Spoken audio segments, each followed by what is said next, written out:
Shalom saudara-saudara sekalian. Sebelum kita mendengarkan sebagian dari firman Tuhan, kita bersatu di dalam doa. Terima kasih Tuhan Yesus atas penyertaan Tuhan yang tidak pernah habis dalam kehidupan kami. Tuhan Yesus, sebentar lagi kami ingin dari sebagian dari firman-Mu, kiranya firman-Mu dapat tumbuh dan berkembang dalam kehidupan kami sehari-hari, dan kami laksanakan dalam kehidupan kami sehari-hari. Hanya ini doa anak-Mu, kami panjat nama putra-Mu, juru selamat kami manusia yang hidup. Amin. Firman Tuhan yang menyapa kita pada saat ini diambil dari Roma 8 ayat 12 sampai 17. Saya akan membacakannya. Jadi saudara-saudara, kita adalah orang berhutang, tetapi bukan kepada daging, supaya hidup menurut daging. Sebab jika kamu hidup menurut daging, kamu akan mati. Tetapi jika oleh roh kamu mematikan perbuatan-perbuatan tubuhmu, kamu akan hidup. Semua orang yang dipimpin roh Allah adalah anak Allah. Sebab kamu tidak menerima roh perbudakan yang membuat kamu menjadi takut lagi, tetapi kamu telah menerima roh yang menjadikan kamu anak Allah. Oleh roh itu, kita berseru, ya Aba, ya Bapa. Roh itu bersaksi dengan roh kita bahwa kita adalah anak-anak Allah, dan jika kita adalah anak-anak Allah, maka kita juga adalah ahli waris. Maksudnya, orang-orang yang berhak menerima janji-janji Allah yang akan menerimanya bersama-sama dengan Kristus, yaitu jika kita menderita bersama-sama dengan Dia, supaya kita juga dipermuliakan bersama-sama dengan Dia. Hidup yang dipimpin oleh Roh. Saudara-saudaraku yang terkasih dalam Yesus Kristus, bagaimanakah hidup kita yang dipimpin oleh Roh? Dan apakah kita mau hidup dengan pimpinan Roh? Dalam perikop kita ini menjelaskan tentang pengajaran Paulus kepada jemaat di Roma, di mana keadaan Roma pada saat itu masih tunduk kepada hukum Taurat. Paulus mengatakan bahwa kamu tidak hidup di bawah hukum Taurat, tetapi di bawah kasih karunia. Hukum Taurat menuntut kematian, dan Kristus telah memenuhi tuntutan kematian di atas kayu salib tersebut, sehingga kita dapat diselamatkan. Oleh karena keselamatan, kita dituntut untuk hidup di dalam Roh. Bagaimanakah hidup di dalam Roh? Ada beberapa poin penting yang kita pahami dalam perikop ini. Yang pertama, kita adalah orang yang berhutang tetapi tidak kepada daging, supaya kita hidup menurut daging. Kata berhutang di sini dimaksudkan berhutang kepada pengorbanan Yesus Kristus demi dosa-dosa kita manusia. Sebagai orang percaya, kita adalah orang-orang yang berhutang kepada Tuhan. Hutang yang dimaksud bukan dalam pengertian daging, tetapi kita berhutang kepada Roh, supaya kita hidup di dalam Roh. Sekarang pertanyaannya kepada kita, bagaimanakah cara kita membayar hutang-hutang itu? Yaitu saudara-saudaraku, dengan cara mengasihi sesama kita sama seperti Kristus telah mengasihi kita. Mengasihi Tuhan tidak kelihatan secara mata jasmani, tidak mungkin dapat kita lakukan. Namun, dapat kita lakukan dengan cara beribadah kepadanya dengan sungguh-sungguh dan mengasihi sesama kita manusia seperti yang telah diperbuat Allah kepada kita manusia. Saudara-saudaraku yang terkasih dalam Kristus Yesus, janganlah kita hidup di dalam keinginan daging, karena keinginan daging mematikan manusia secara roh.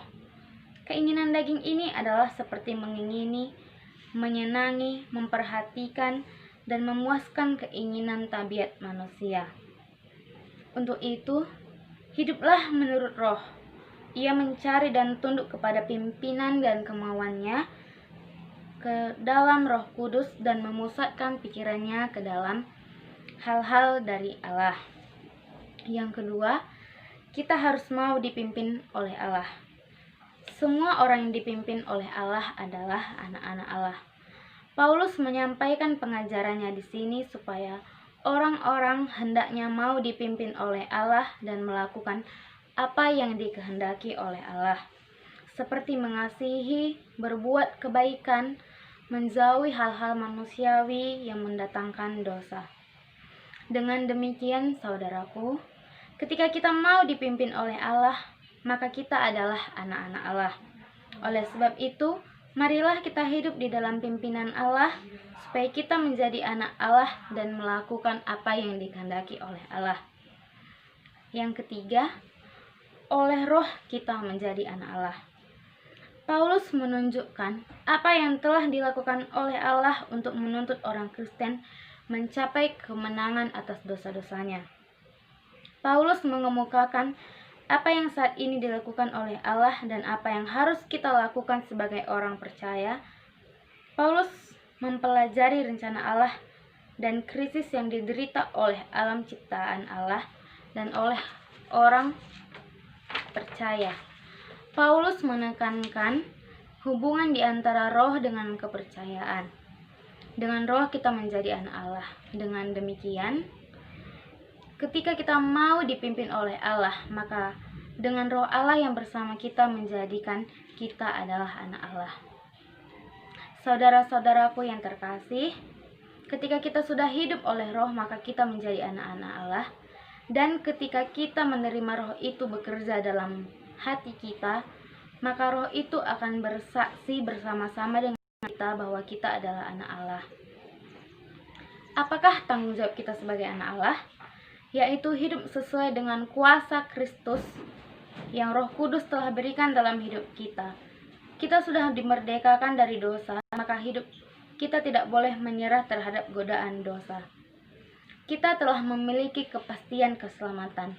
Maka, apapun masalah yang kita hadapi dalam hidup ini, kita tidak boleh bimbang bahwa kitalah pewaris segala janji Allah, maka hiduplah kita sebagai anak-anak Allah.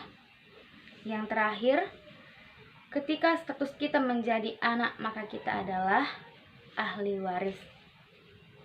Saudara-saudaraku yang terkasih dalam Kristus Yesus, siapakah ahli waris sorgawi itu?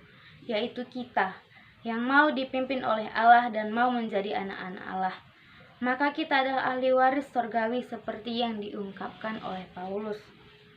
Apakah maksud dari ahli waris tersebut? Yaitu, kita akan menerima segala janji Allah, yaitu suatu hari kelak manusia, orang-orang yang percaya kepadanya, akan menikmati kemuliaan sorgawi, yaitu sebagai anak-anak Allah kita memiliki warisan sorgawi yang disediakan kelak di surga.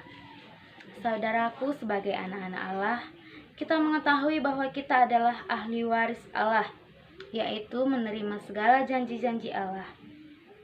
Nah, dengan begitu kita dapat melakukan semua apa kebenaran yang diinginkan oleh Allah.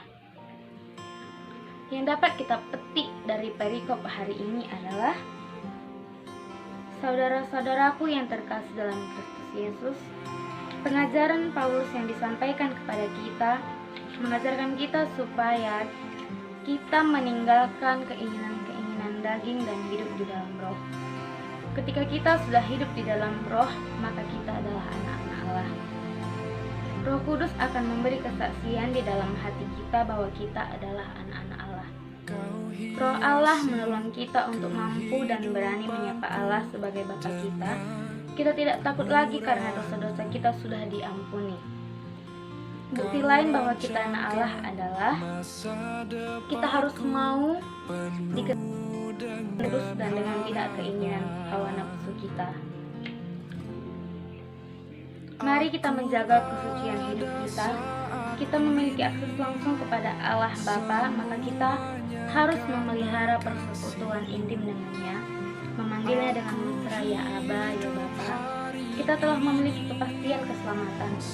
Maka apapun masalah yang kita hadapi dalam hidup ini, kita tidak boleh bimbang bahwa kitalah pewaris segala janji Allah. Maka hiduplah kita sebagai anak-anak Allah.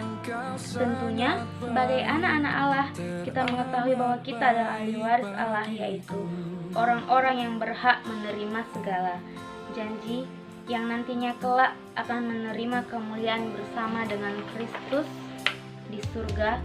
Walaupun saat di dunia yang fana ini kita masih mengalami banyak penderitaan, pergumulan, permasalahan, tantangan hidup, Tapi percayalah bahwa kita akan dikuatkan dan dimampukan untuk berani menghadapi masalah-masalah dan kesengsaraan hidup dalam kefanaan tubuh. Karena keyakinan kita pada janji Allah bahwa suatu hari kelak kita akan dibebaskan dari belenggu penderitaan yang memenjarakan kita.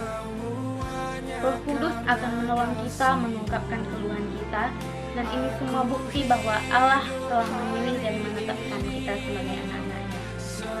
Demikian firman Tuhan, kiranya apa yang disampaikan kita dapat melakukannya dalam kehidupan kita.